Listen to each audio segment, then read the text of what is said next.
Hi guys, this is Tanya from 4Girls Jewelry, and I recently got so inspired with some vintage jewelry, so I made a component with herringbone stitch and also coil. I hope you enjoyed the video.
As always, at the end of the video, I would like to share some of the designs I did.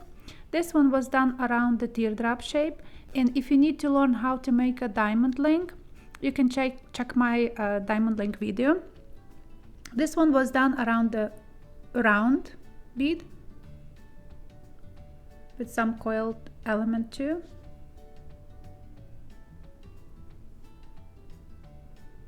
So these two, they are long necklaces. I also make a short one, this one. And in this design, the circle around, see, I didn't make big enough, but I think I like also how it looks. So the component is longer than the wire around. So it's really look nice.